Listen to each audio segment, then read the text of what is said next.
Ya benar ya, 42,2 miliar.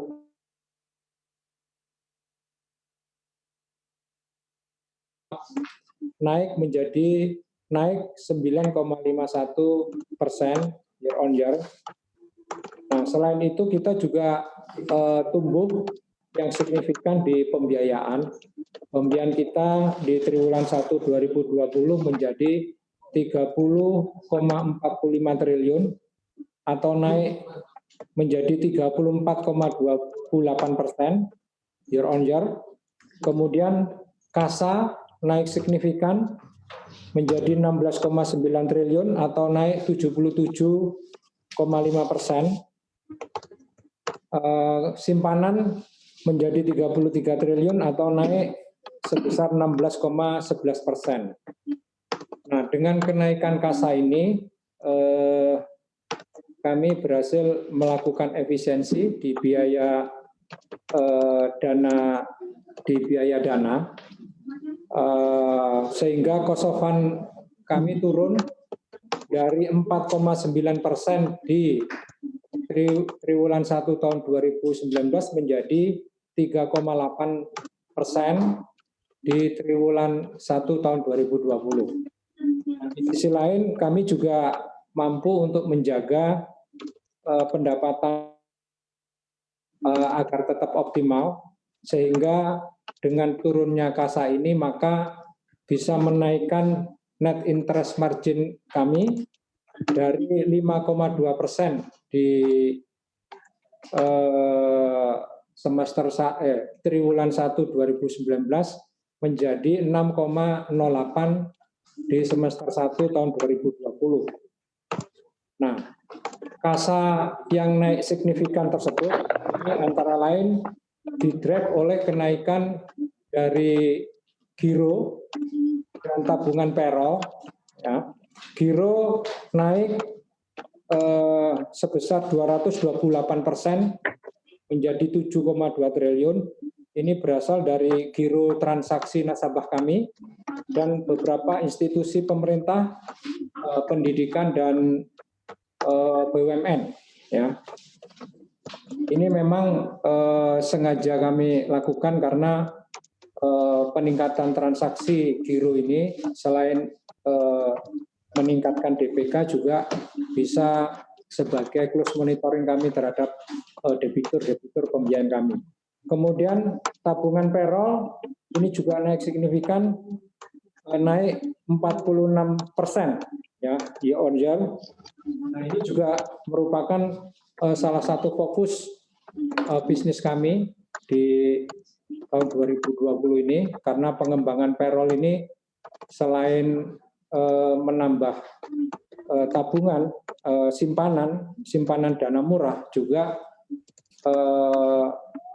memberikan peluang untuk pembiayaan kepada salary based financing, ya. Dan ini memang merupakan pemilihan bisnis kami karena kami menganggap bahwa salary based financing ini merupakan salah satu segmen yang tahan terhadap COVID ini, ya, karena cash flow-nya sudah disalurkan dan dikuasai oleh BRI Syariah.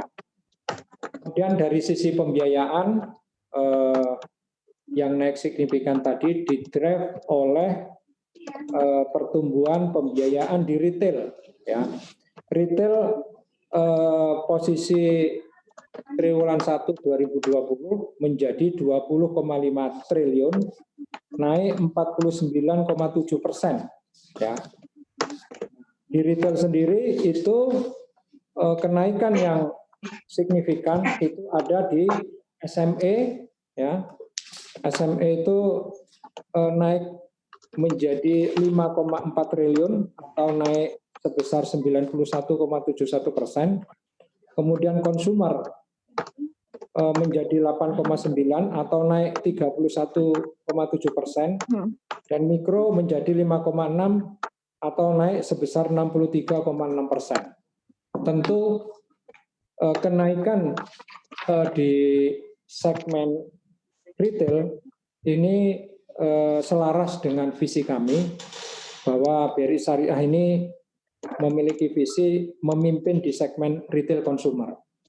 Untuk komersial sendiri juga mengalami pertumbuhan, namun pertumbuhannya sebesar 10,5. Jadi memang ini sudah sesuai dengan visi kita, di mana drive pertumbuhan itu di drive dari segmen retail. Kemudian dari NPF kita berhasil menurunkan dari 4,34% di triwulan 1 2019 menjadi 2,9%. Tentu ini merupakan keberhasilan kami dalam memperbaiki kualitas aset, dan kemudian di sisi lain kita juga bisa tumbuh ekspansi yang sehat dan memiliki risiko yang rendah. Kalau kita lihat dari kinerja secara keseluruhan, memang di triwulan 1 2020 ini kami bisa tumbuh secara baik, ya.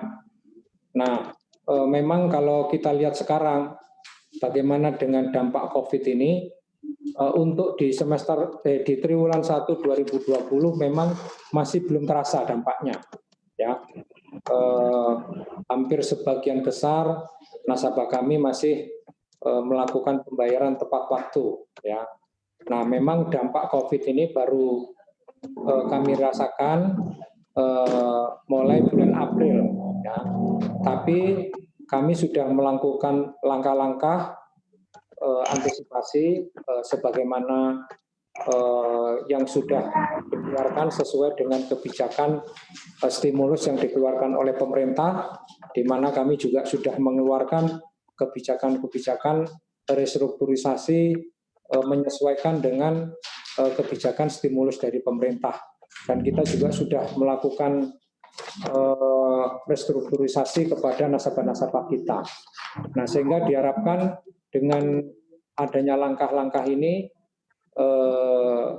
ke depan dampak COVID ini bisa kita mitigasi, sehingga dampaknya kepada keuangan, kinerja keuangan BRI Syariah ini bisa kita tekan serendah mungkin.